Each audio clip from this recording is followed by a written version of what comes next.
Graças e paz, irmãos. Boa noite a todos. Estamos iniciando nesta noite de domingo mais um culto em honras ao nosso Deus.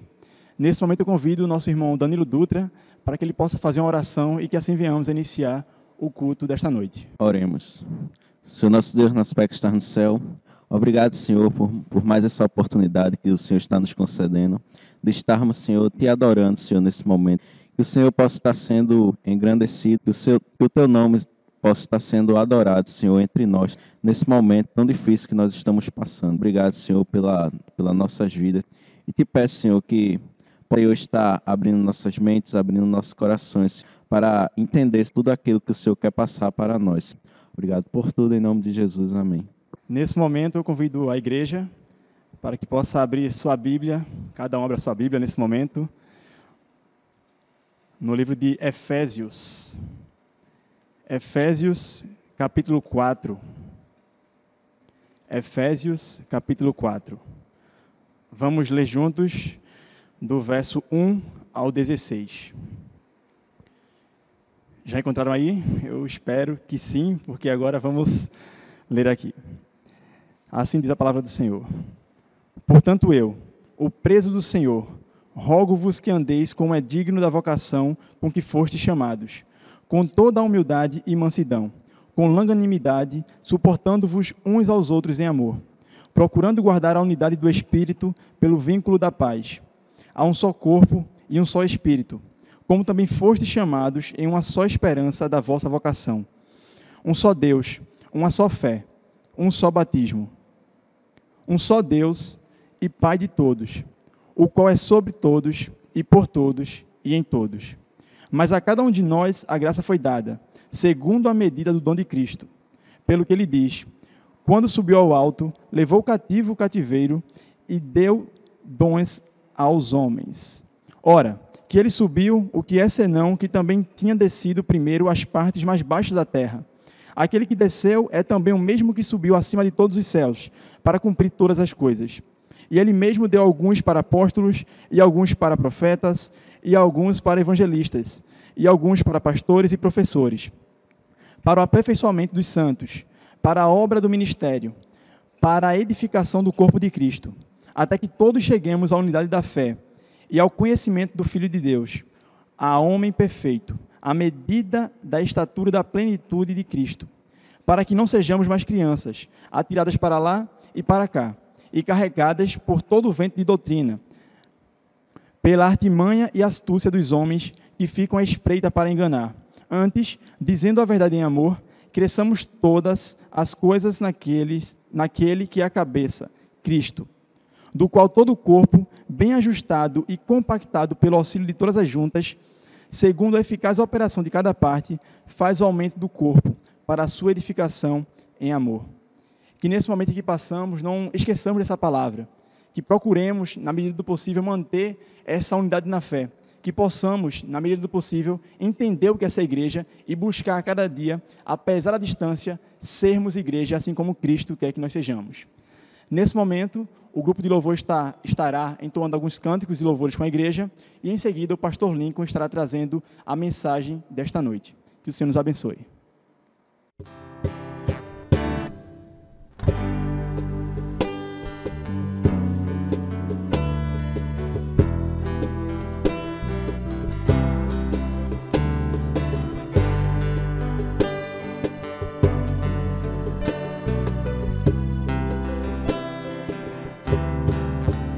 Eis-me aqui outra vez diante de ti, abro meu coração, meu clamor tu escutas, fazes cair as barreiras em mim. Este é o Senhor e dizes palavras de amor, de esperança sem fim. Ao sentir o teu toque, por tua bondade, libertas você no calor desse lugar. Eu venho me derramar, dizer que te amo, me derramar, dizer te preciso,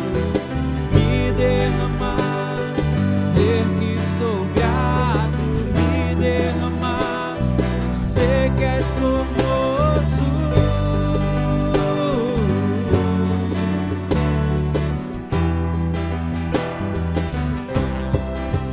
Eis-me aqui outra vez diante de ti, abro meu coração, meu clamor tu escutas, fazes cair as barreiras em mim.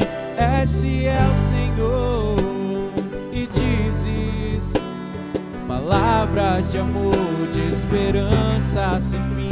Ao sentir o teu toque, por tua bondade libertas você do calor desse lugar.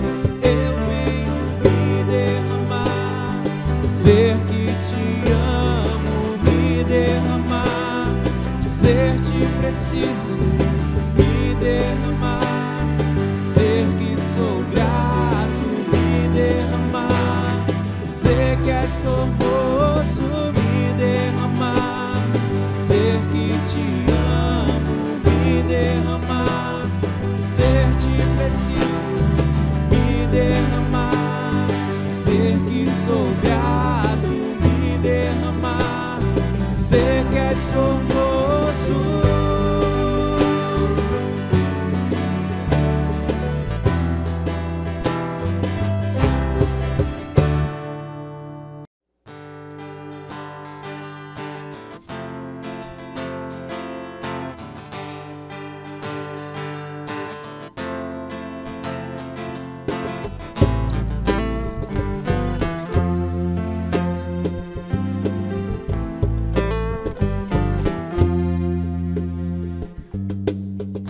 Sobre toda a terra tu és o rei, sobre as montanhas e o pôr do sol. Uma coisa só, meu desejo é reinar em mim, Senhor, reinar em mim com o teu poder sobre a escuridão, sobre os sonhos meus. Tu és o Senhor de tudo que sou. Vem reinar em mim, Senhor.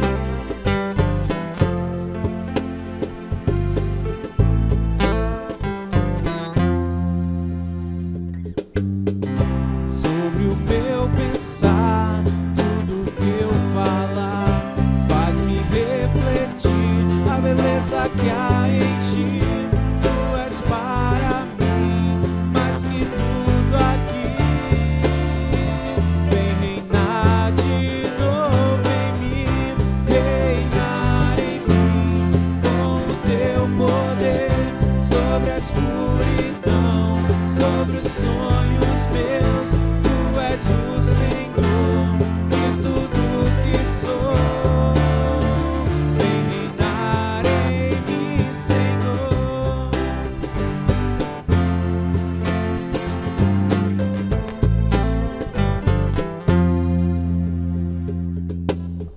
Sobre o meu pensar, tudo que eu falar, faz-me refletir a beleza que há em ti. Tu és para mim mais que tudo aqui. Vem reinar de novo em mim, reinar em mim com o teu poder sobre a escuridão, sobre os sonhos meus. Tu és o Senhor de tudo que sou. Vem reinar em mim, Senhor, reinar em mim com o teu poder sobre a escuridão, sobre os sonhos meus. Tu és o Senhor de tudo que sou. Vem reinar em mim, Senhor. Vem reinar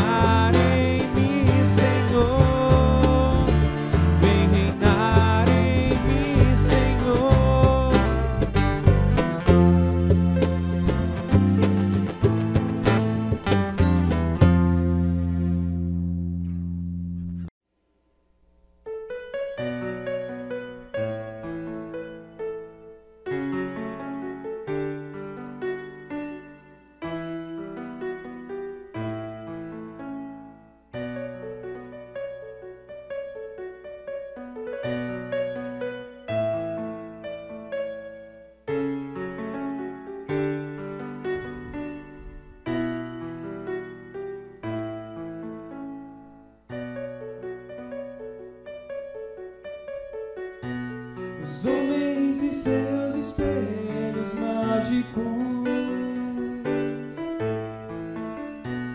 nada vem além de si mesmos. Se esqueceram daquele que um dia esteve entre nós e que veio cumprir segundo já estava escrito.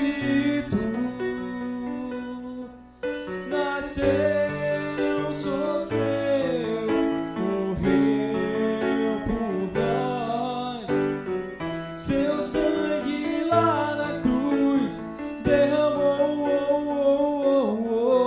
Nasceu, sofreu. Os homens e seus espelhos mágicos,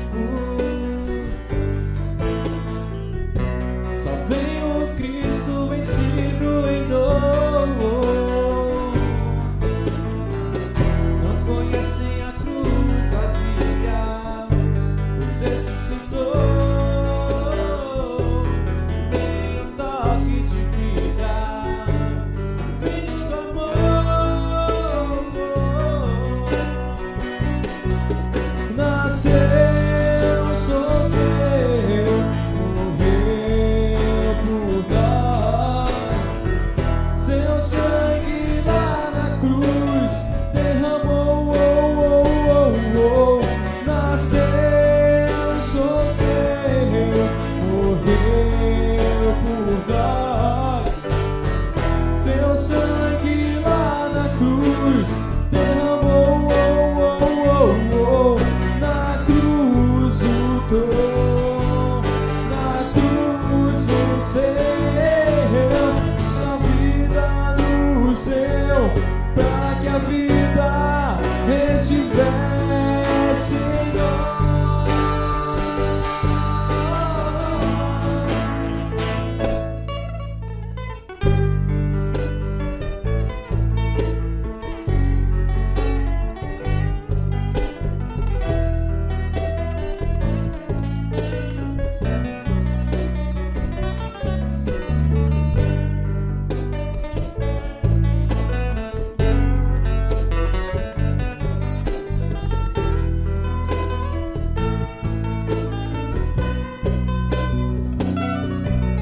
Nasceu, sofreu, morreu por nós. Seu sangue lá na cruz derramou. Nasceu, sofreu, morreu por nós. Seu sangue lá na cruz derramou. Na cruz lutou, na cruz venceu. Sua vida nos deu pra que a vida estivesse em nós. Estivesse em nós.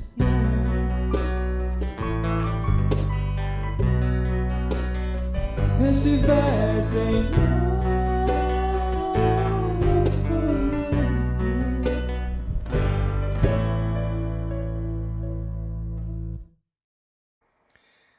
Graça e paz, irmãos. É muito bom estar com vocês novamente, ainda que seja pelos meios virtuais. Eu espero que vocês estejam bem e sempre os irmãos estão na minha oração, sempre os irmãos estão nas nossas orações. Hoje nós iremos continuar nossa exposição no livro de Ruth. No domingo passado a gente fez uma recapitulação do que já foi exposto em alguns domingos no culto público do capítulo 1. E hoje a gente entra no capítulo 2, como a gente já tinha, então, divulgado. Então eu peço que você abra a sua Bíblia aí no livro de Ruth, que você chegue lá no capítulo 2, no verso 1. Eu vou esperar você, por favor, vá lá. Se você não pegou sua Bíblia, corra lá. Ruth, capítulo 2, a partir do verso de número 1. Diz assim, então, a palavra do Senhor. Noemi tinha um parente por parte do marido. Era um homem rico e influente. Pertencia ao clã de Elimeleque e chamava-se Boaz. Rute, a moabita, disse a Noemi: Vou recolher espigas no campo daquele que me permitir. Vá, minha filha, respondeu-lhe Noemi. Então ela foi e começou a recolher espigas atrás dos ceifeiros. Casualmente, entrou justo na parte da plantação que pertencia a Boaz, que era do clã de Elimeleque. Naquele exato momento, Boaz chegou de Belém e saudou os ceifeiros. O Senhor esteja com vocês. Eles responderam: O Senhor te abençoe. Boaz perguntou ao capataz dos ceifeiros: A quem pertence aquela moça? O capataz respondeu: É uma moabita que voltou de Moabe com Noemi. Ela me pediu que a deixasse recolher e juntar espigas entre os feixes após os ceifeiros. Ela chegou cedo e está em pé até agora. Só sentou-se um pouco no abrigo. Disse então Boaz a Rute: Ouça bem, minha filha. Não vá colher noutra lavoura, nem se afaste daqui. Fique com as minhas servas. Preste atenção onde os homens estão ceifando e vá atrás das moças que vão colher. Darei ordem aos rapazes para que não toquem você. Quando tiver sede, beba da água dos potes que os rapazes encheram. Ela inclinou-se e, prostrada com o rosto em terra, exclamou: Por que achei favor aos seus olhos, ao ponto de o Senhor se importar comigo, uma estrangeira? Boaz respondeu: Contaram-me tudo o que você tem feito por sua sogra, depois que você perdeu seu marido, como deixou seu pai, sua mãe, sua terra natal, para viver com um povo que você não conhecia bem. O Senhor retribua a você o que você tem feito, que seja ricamente recompensada pelo Senhor, o Deus de Israel, sob cujas asas você veio buscar refúgio.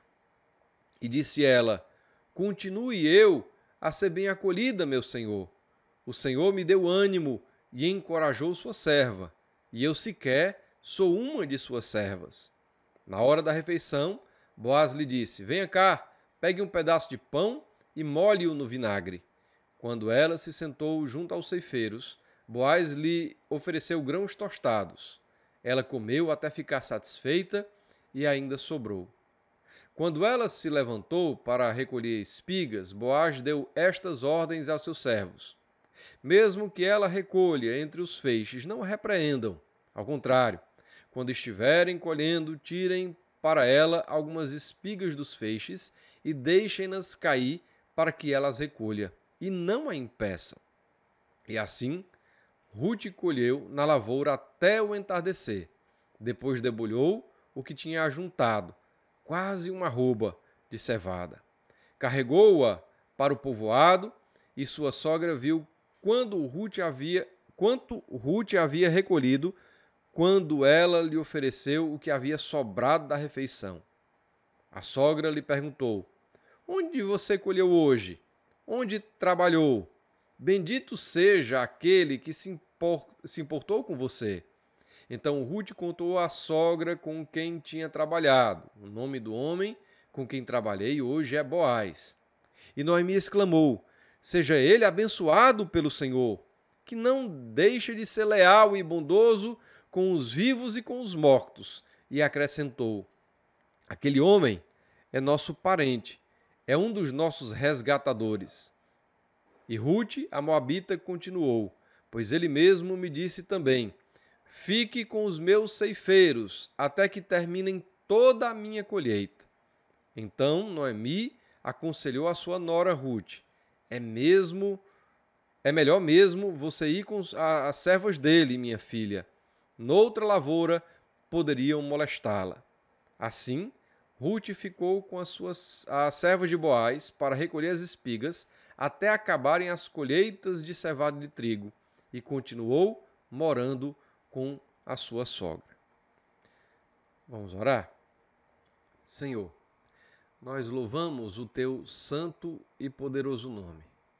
Tu és o nosso Deus, socorro sempre presente na hora da angústia.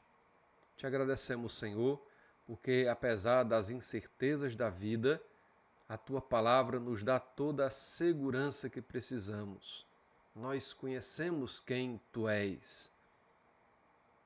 Nós te louvamos o nome, Senhor, pela grandeza dos teus feitos. Nós te louvamos o nome, Senhor, pelo teu poder, pois nada escapa do controle das tuas santas mãos. Te louvamos o nome porque tu és o nosso resgatador, o nosso cuidador, o nosso provedor. E nós queremos mais uma vez entregar as nossas vidas a ti, Senhor, porque tu sabes o que é melhor para nós. Visita os nossos lares. Te pedimos que tu nos livres do mal, Senhor, que tu nos guardes, que tu possas abençoar todos os teus filhos, principalmente aqueles que estão nos grupos de risco. Também protege os nossos irmãos que estão aí na frente da batalha, todos os nossos irmãos da área de saúde e de outras atividades que estão em contato direto com as pessoas. Tem misericórdia dos teus filhos. Ajuda-os, Senhor. Visita, Senhor, a cada lado os teus filhos. Ajuda os teus filhos nesse isolamento. Tu sabes que no isolamento muitas coisas acontecem no nosso coração. Ajuda-nos a sermos pacientes. Ajuda-nos a termos discernimento no planejamento das nossas atividades. Ajuda-nos no cuidado, Senhor, dos nossos filhos. Ajuda, Senhor, a nossa família. Que possamos aproveitar bem o tempo e que o tempo aproveitado traga maior intimidade, comunhão familiar e entendimento, Senhor, de quem Tu és e da Tua Santa Palavra. Que Teu Santo Espírito nos fale ao coração, que a Tua Palavra nos conforte, nos exorte, nos ajude, nos socorra. Para a glória do Teu nome, te oramos em nome de Jesus. Amém. Queridos irmãos, durante alguns domingos no culto público, nós estivemos já meditando no livro de Ruth, tivemos alguns encontros ali em Ruth no capítulo 1. No domingo passado, de forma virtual, eu fiz uma síntese de tudo aquilo que a gente viu nesses domingos do culto público. Então, se você chegou agora, eu gostaria de informar para você que há um vídeo anterior onde a gente trabalha o capítulo 1. Esse vídeo é um resumo de todos os pontos importantes do capítulo 1. Hoje a gente entra no capítulo 2. Antes da gente entrar no capítulo 2, entretanto, é bom lembrar algumas... No capítulo 1, vale lembrar que nos é dito que há fome ali onde o povo de Israel morava. E essa fome é relatada no livro de Ruth como consequência do pecado do povo. O povo estava em pecado diante de Deus, havia transgredido a palavra de Deus, estava numa situação afastada de Deus e, como juízo, Deus traz fome para o seu povo. Nem toda fome é juízo de Deus, entretanto, o livro de Ruth ele deixa isso claro. A fome vivida ali pelo povo de Israel era consequência do juízo e da mão de Deus.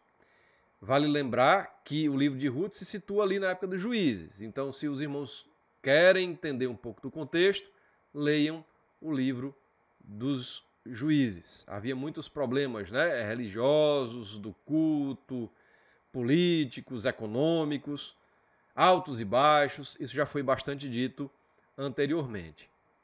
Por conta da fome, uma família, a família de Elimeleque, decide deixar então sua terra, Belém, para ir morar provisoriamente na terra de Moabe. O texto diz isso. Elimeleque, sua esposa Noemi, seus filhos, eles então vão até Moabe. A estratégia de Elimeleque era preservar a sua vida. Ele era um homem de posses, a gente vê isso durante o texto de Ruth também.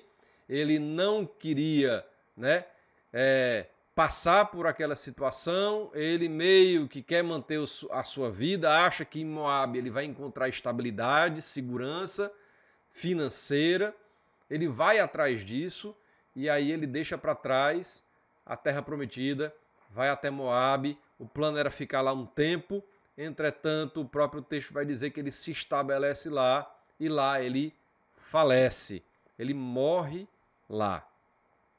A gente vê que a escolha de Meleque ela foi extremamente, né, fora dos padrões.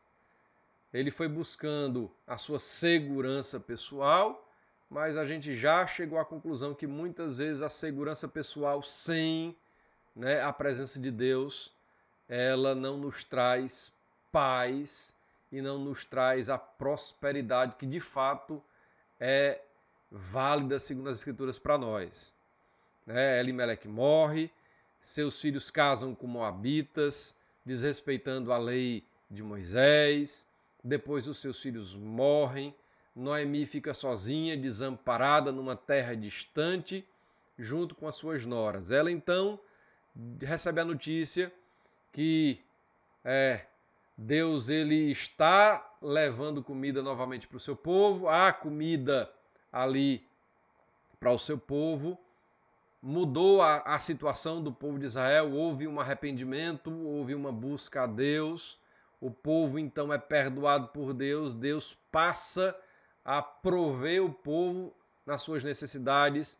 Noemi decide voltar para lá, para Belém, onde ela morava. As suas noras querem acompanhá-las, ela dá uma palavra às suas noras, uma fica, a outra de forma resoluta decide acompanhá-la e a decisão dela é se submeter ao Deus de Israel, se submeter à vontade desse Deus que ela desconhece.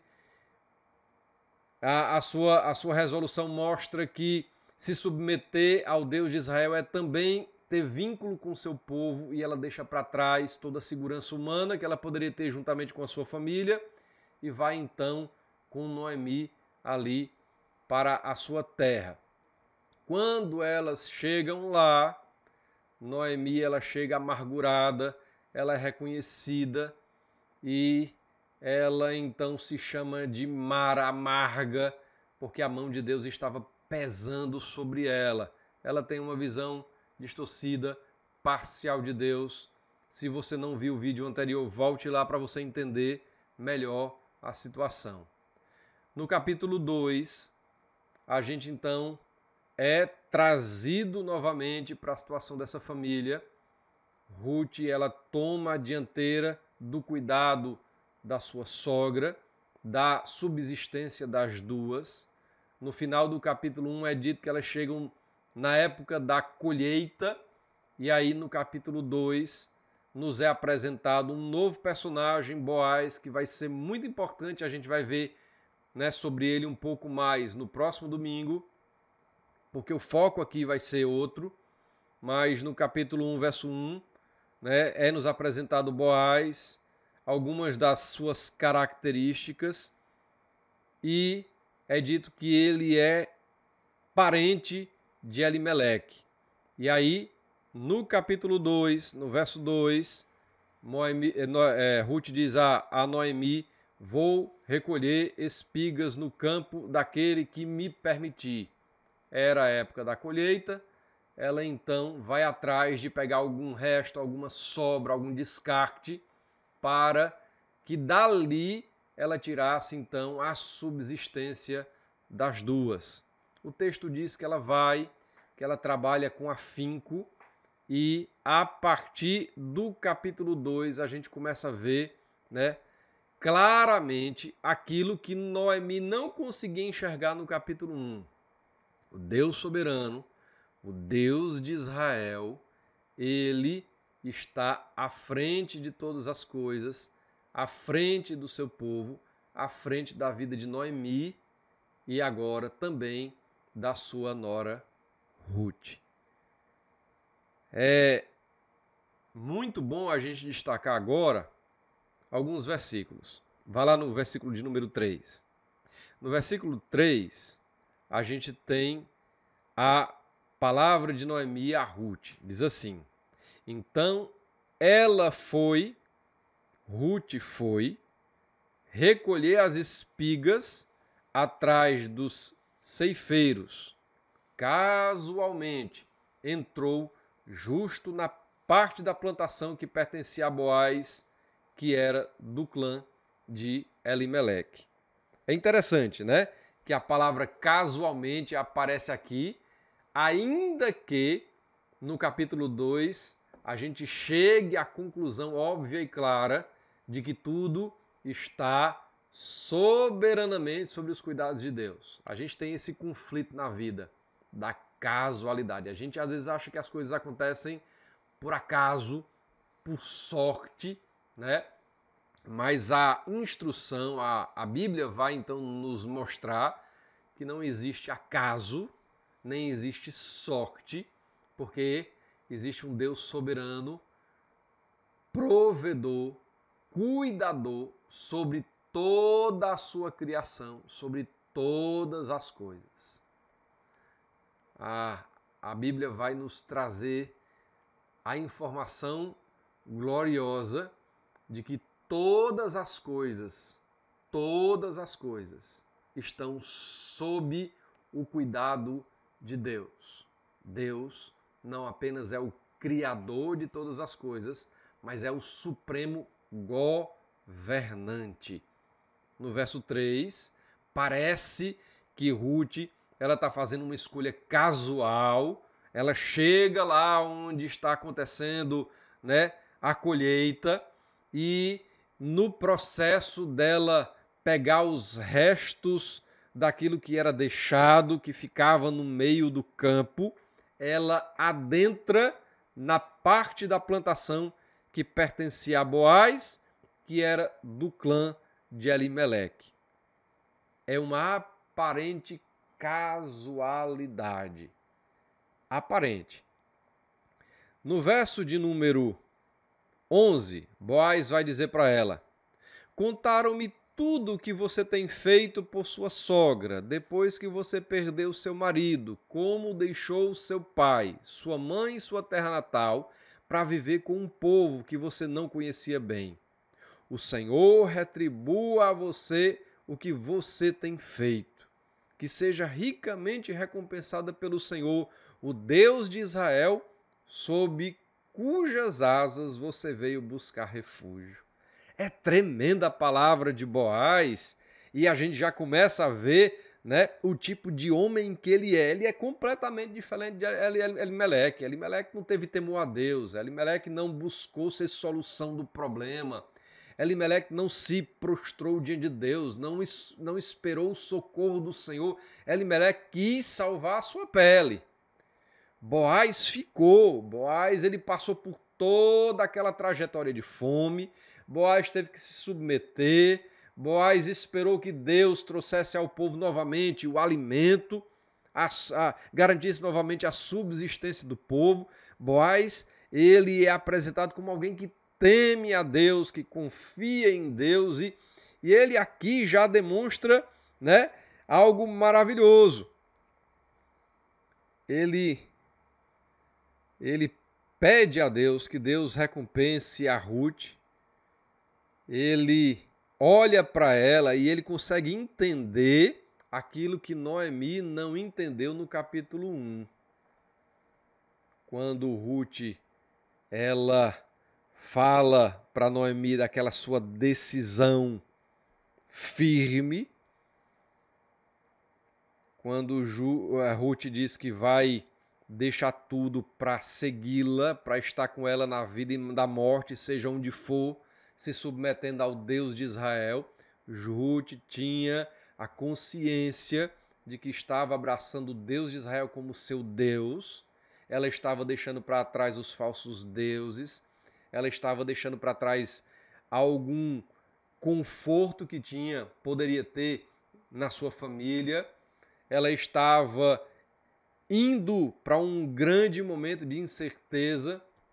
Ela não sabia o que ia acontecer, mas ela vai na dependência desse Deus de Israel. E Boaz no capítulo de número 12, lá no finalzinho, ele vai dizer que seja ricamente recompensada pelo Senhor Deus de Israel, sob cujas asas você veio buscar refúgio. Ora, quer dizer que Ruth, ela sai de Moabe para buscar refúgio no Deus de Israel. Ela está sob as asas do Deus de Israel. Nós sabemos o que isso significa, irmãos. Deus, ele não rejeita os seus. Deus coloca os seus debaixo de suas asas.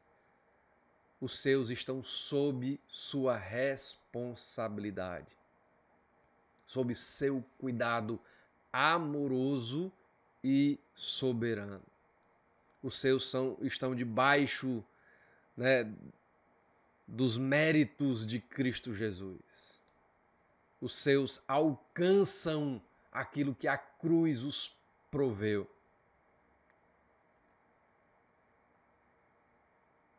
Aqui, Boaz tem uma visão clara da coisa. Apesar de toda a situação adversa que Ruth estava vivendo com Noemi, apesar de tudo estar difícil para elas, ao ponto dela ter que ir atrás, né, dos restos, das sobras de uma colheita para sua subsistência, para garantir a subsistência de sua sogra, ela está sob o cuidado de Deus e não debaixo do acaso, e não a própria sorte. Outro texto interessante para a gente destacar é o verso 20, quando Noemi exclama: seja ele abençoado pelo Senhor, que não deixe de ser leal e bondoso com os vivos e com os mortos. E acrescentou: aquele homem, nosso parente, é um de nossos resgatadores. Seja ele abençoado pelo Senhor, que não deixe de ser leal e bondoso com os vivos e com os mortos. Deus é leal, Deus é bondoso. Noemi havia reconhecido o erro de ter ido para Moabe. Noemi entendia que voltar para a terra do povo de Israel era ter uma nova oportunidade com o Deus de Israel. Ela estava reconhecendo seus erros. Ela estava se submetendo ao tratamento de Deus. E aqui, ela então diz para Ruth que Deus é um Deus leal e bondoso. Ela está começando a enxergar aquilo que ela não via. Eita, queridos irmãos, o que é que a gente começa a ver aqui no capítulo 2? Que sob o cuidado de Deus, a vida da gente pode mudar em um dia.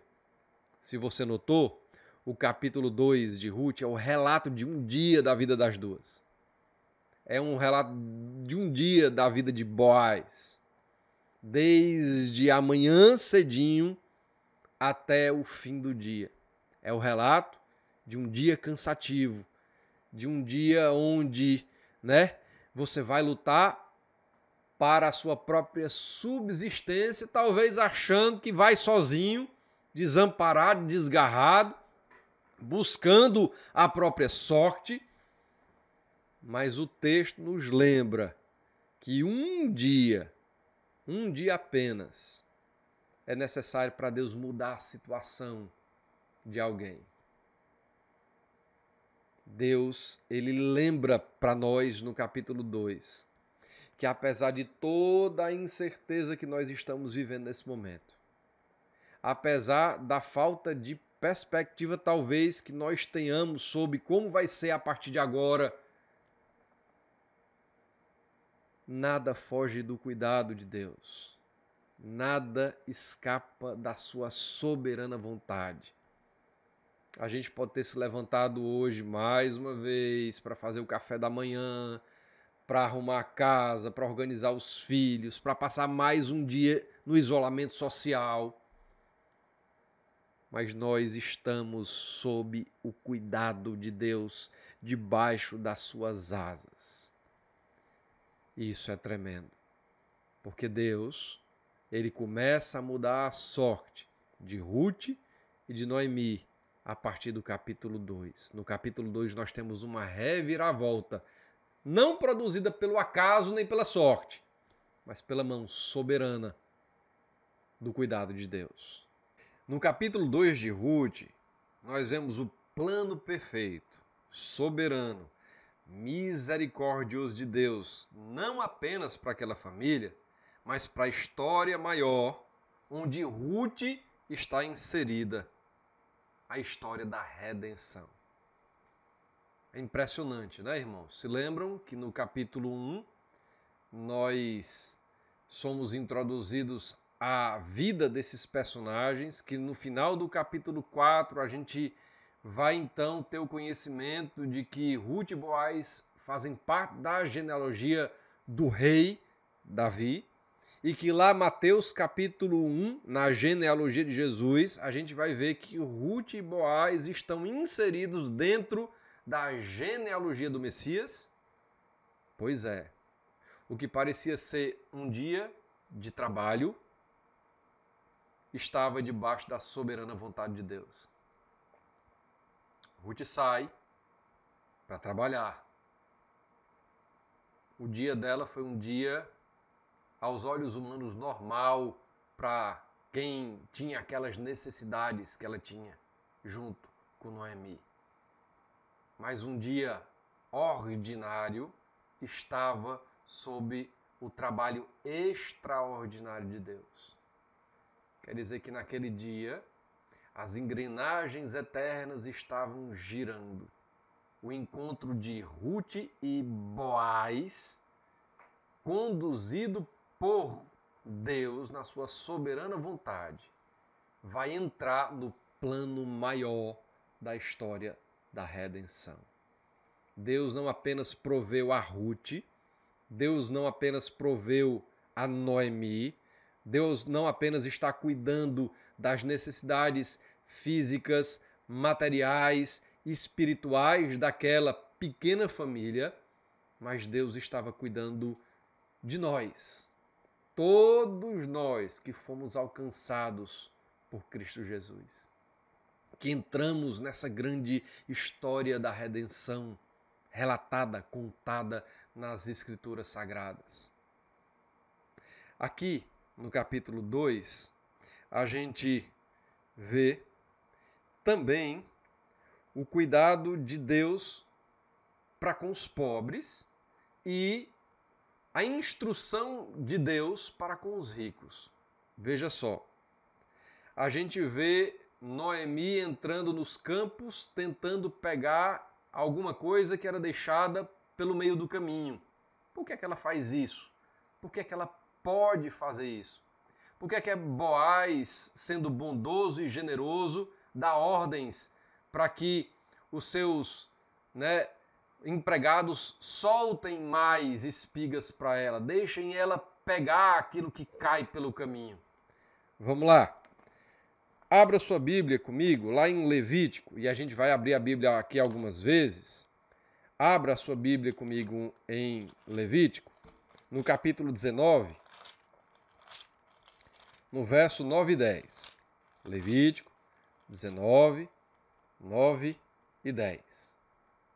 Diz assim a Escritura: quando fizerem a colheita da sua terra, não colham até as extremidades da sua lavoura, nem ajuntem as espigas caídas de sua colheita.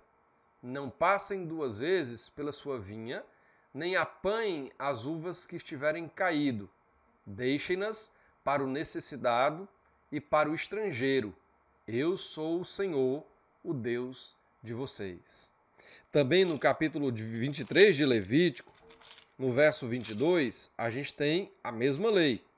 Quando fizerem a colheita da sua terra, não colham até as extremidades da sua lavoura, nem ajuntem as espigas caídas da sua colheita.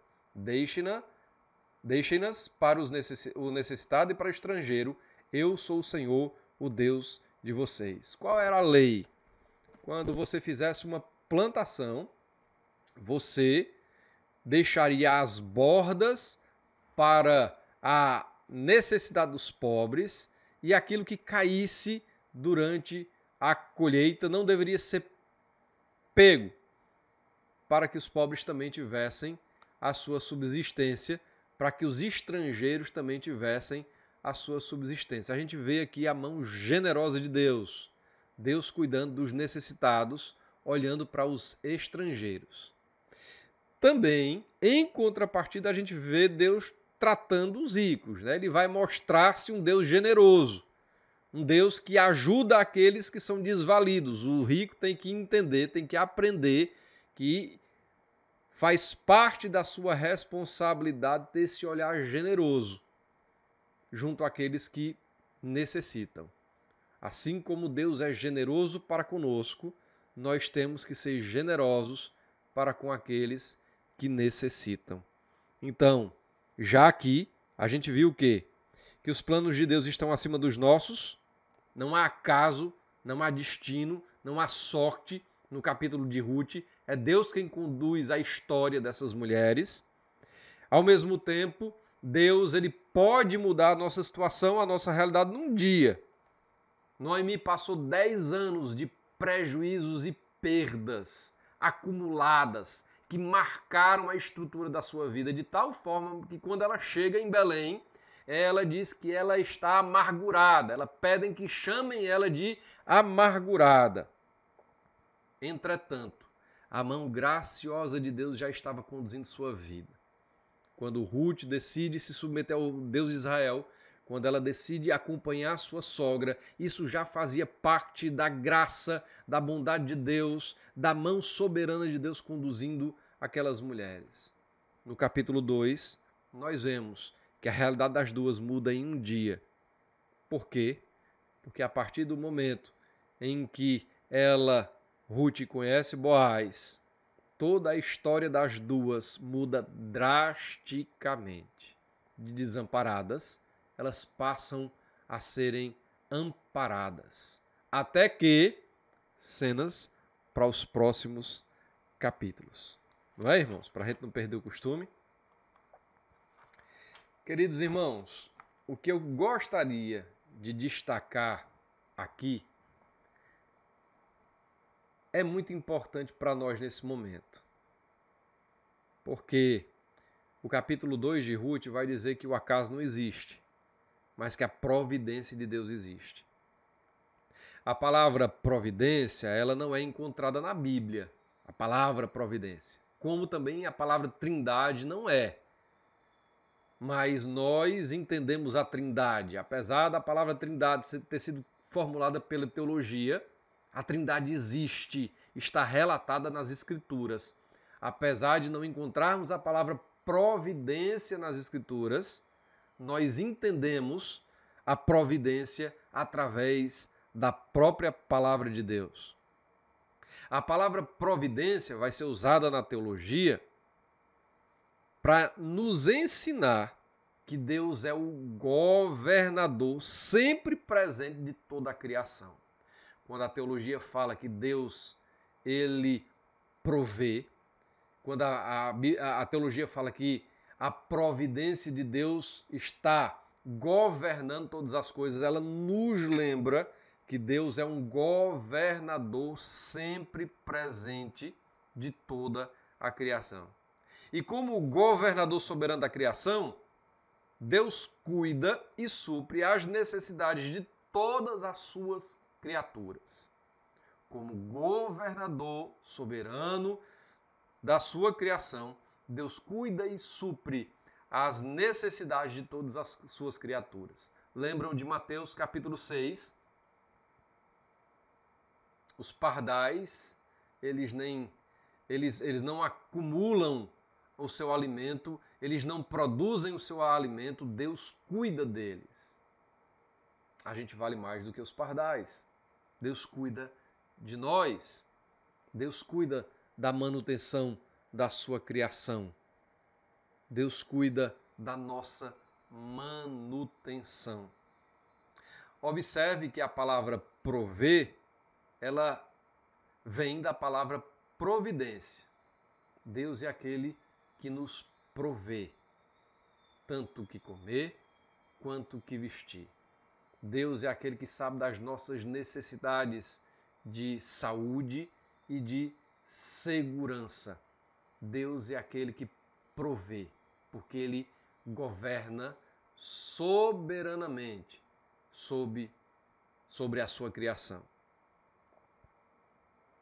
A providência, contudo, não se refere somente a essa provisão de Deus sobre a sua criação, mas também revela o seu controle, direção e uso de todas as coisas por Deus para o cumprimento dos seus propósitos.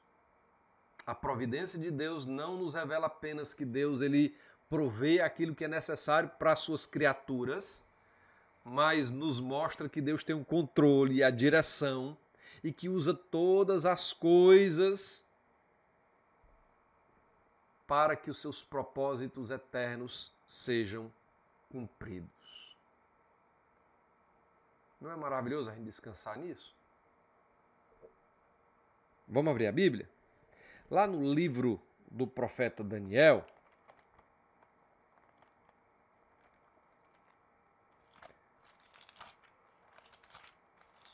livro do profeta Daniel, capítulo de número 4, verso de número 34.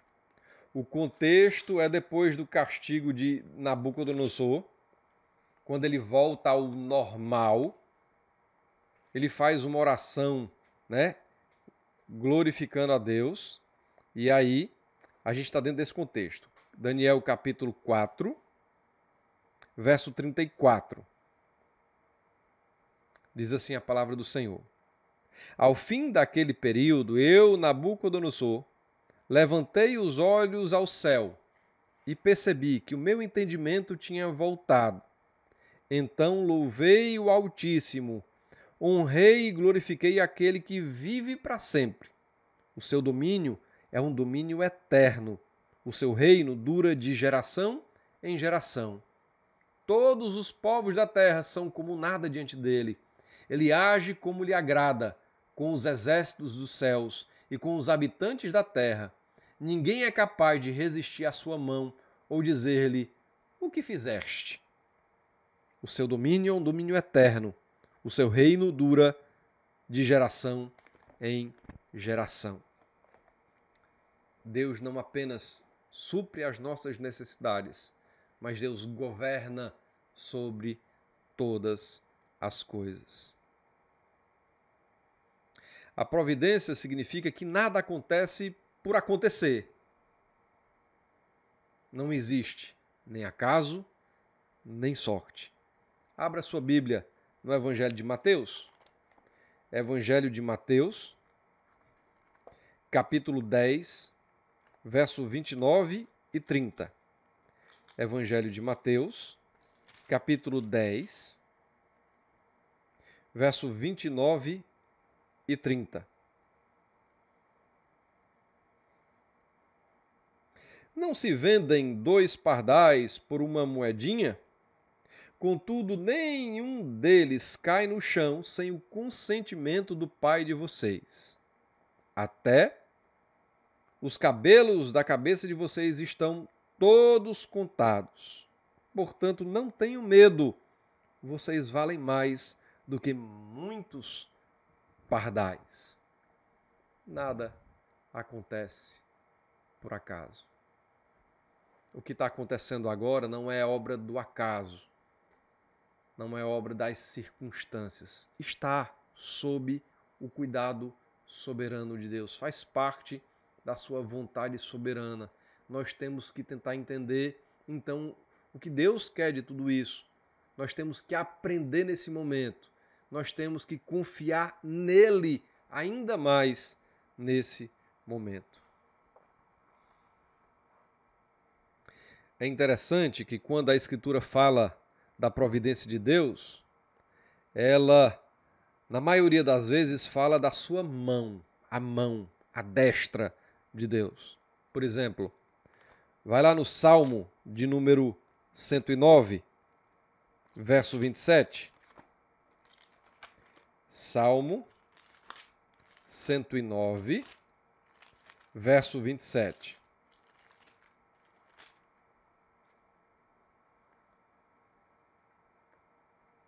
Que eles reconheçam que foi a tua mão, que foste tu, Senhor, que o fizeste.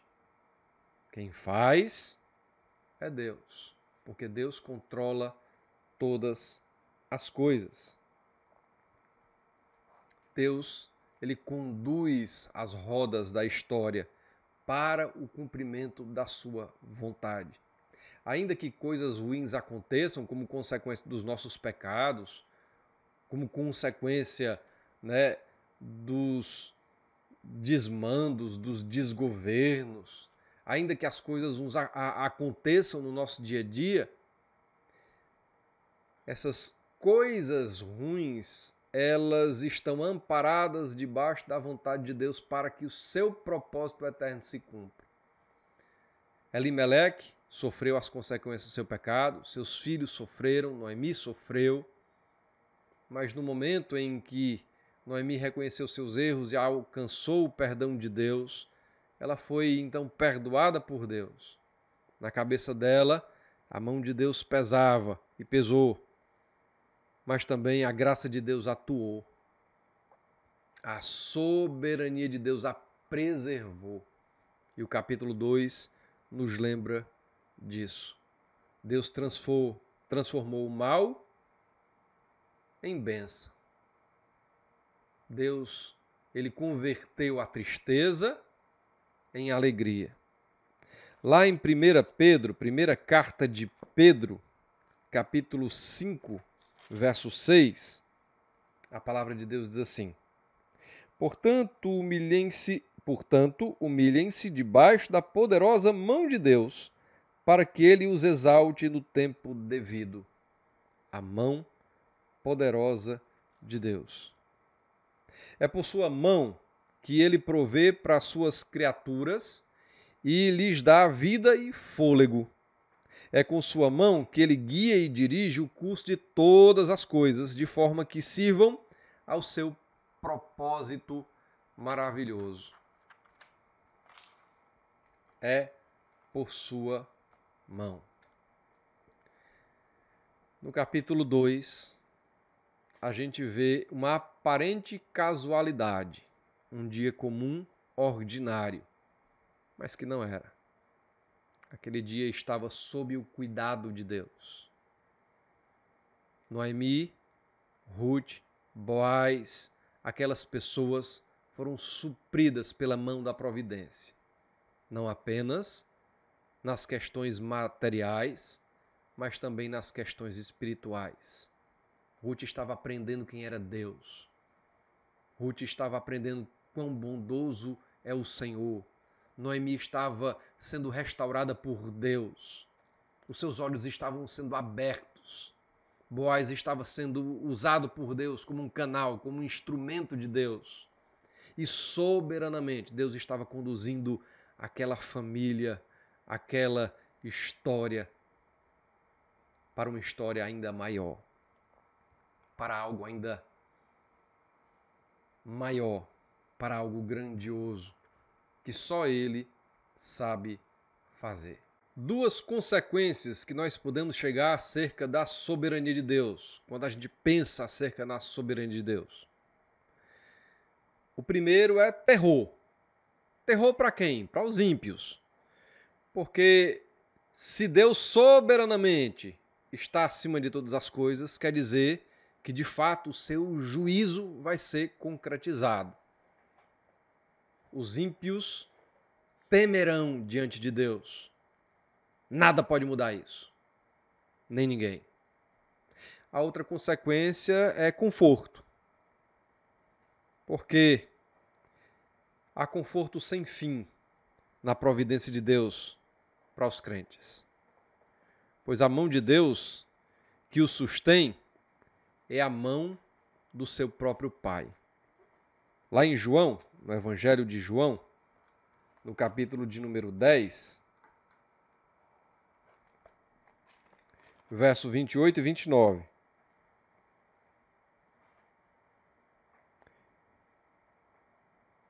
Eu lhes dou a vida eterna, e elas jamais perecerão. Ninguém as poderá arrancar da minha mão. Meu Pai, que as deu a mim, é maior do que todos. Ninguém as pode arrancar da mão de meu Pai. Eu e o Pai somos um. Ora, se os ímpios, eles chegarão ao terror, ao medo, ao pânico, ao pavor diante da realidade da providência, nós chegamos à alegria, nós chegamos a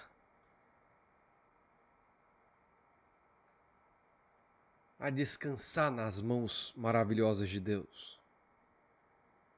Porque também nada daquilo que foi determinado por Deus no plano da redenção, nada daquilo que foi garantido pelo Filho na morte e na ressurreição poderá ser tirado das nossas mãos, porque pela graça de Deus recebemos por meio de Cristo Jesus.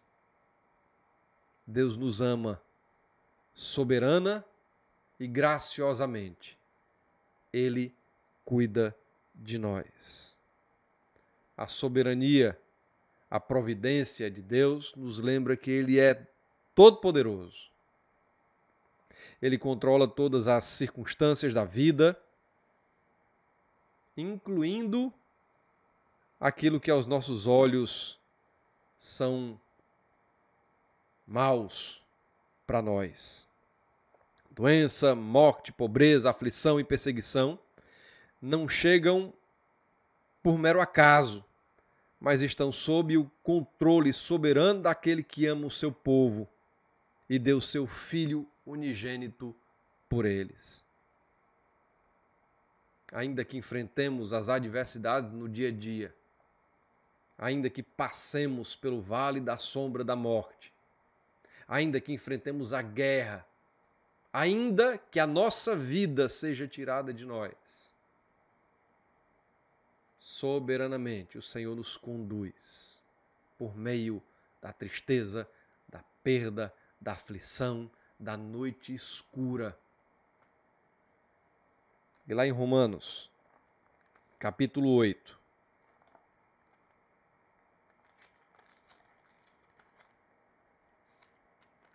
verso 28, verso 37 a 39, diz assim as Escrituras: Sabemos que Deus age em todas as coisas para o bem daqueles que o amam, dos que foram chamados de acordo com o seu propósito. Irmãos, sabemos que Deus age, a providência de Deus, a sua soberania é constante em todas as coisas, Ele é todo-poderoso, tudo está debaixo das suas mãos, para o bem. Deus quer o nosso bem, ainda que as coisas más aconteçam, no final, Deus nos dará o bem supremo para aqueles que o amam, para aqueles que são chamados segundo o seu propósito. No verso 37 e 39 de Romanos, capítulo 8, mas em todas essas coisas somos mais que vencedores por meio daquele que nos amou. Pois estou convencido de que nem morte, nem vida, nem anjos, nem demônios, nem o presente, nem o futuro, nem quaisquer poderes, nem altura, nem profundidade, nem qualquer outra coisa na criação será capaz de nos separar do amor de Deus que está em Cristo Jesus, nosso Senhor. Nada, nem ninguém, nada, porque somos dele. O capítulo 2 de Ruth nos lembra que não é o acaso, não é a sorte que define a nossa vida. É a vontade de Deus. Que Deus pode mudar a nossa realidade num dia. Que a nossa vida está dentro de uma história maior. Que Deus está conduzindo as engrenagens da história até que chegue o grande dia. Vou terminar hoje lembrando as palavras de Noemi, de Boaz, perdão, a Ruth, lá no capítulo 2, verso 12. O Senhor retribua a você o que tem feito, que seja ricamente recompensado pelo Senhor, o Deus de Israel, sob cujas asas você veio buscar refúgio. Sob cujas asas você veio buscar refúgio. Nós não estamos desamparados. Nós estamos sob o cuidado do Senhor, debaixo de suas asas. Irmãos, a tendência é a coisa piorar. A tendência é a gente sair do isolamento para talvez uma quarentena. Talvez você já está sentindo os efeitos disso dentro de casa, do isolamento, né? Seus filhos, manter a estabilidade, a sanidade, a rotina. Mas nós devemos aproveitar esse grande momento dado por Deus para refletirmos sobre as coisas importantes da vida, sobre a brevidade da vida, como da noite para o dia tudo mudou. O que a gente mais escuta aqui, nada mais será o mesmo a partir de agora. Tudo mudou. As relações globais, as relações econômicas, as relações políticas, como a gente lida com tecnologia. E se você entender que você é um servo de Deus, se você entender que Deus soberanamente está no controle de todas as coisas, conduzindo todas as coisas, que Deus te dá uma oportunidade para parar, para pensar, para refletir, você nunca mais será o mesmo. Não saia desse período pior. Não saia desse período mais afastado, distante de Deus. Não saia desse período brigado com seus familiares, com a sensação horrível de vivência familiar. Aproveite, se submeta a Deus, recorra à sua palavra, una-se com sua família, entregue-se a Deus, porque depois desse período, você nunca mais será o mesmo. Nunca mais verá Deus da mesma forma, nunca mais verá a sua família do mesmo jeito, você dará mais valor às coisas que antes você não dava valor, e você vai perceber que coisas que você dava valor não têm valor nenhum. Por isso, cuidado com o entretenimento, cuidado com as fugas, cuidado com as transferências, assuma as responsabilidades, se submeta. Porque o Senhor está se mostrando para nós. Busca ao Senhor. Busca ao Senhor. O Deus soberano que conduziu a vida de Noemi e Ruth, que conduziu a vida de Boaz, é o Deus soberano que cuida de nós, nos suprindo das coisas materiais, cuidando da nossa vida espiritual e que está conduzindo a história para que a sua vontade se cumpra, até que Ele venha. Que Deus te abençoe. Saudade de você, irmão. Que Deus te abençoe. Fortaleça-se no Senhor e na força do seu poder. Finda-se este dia.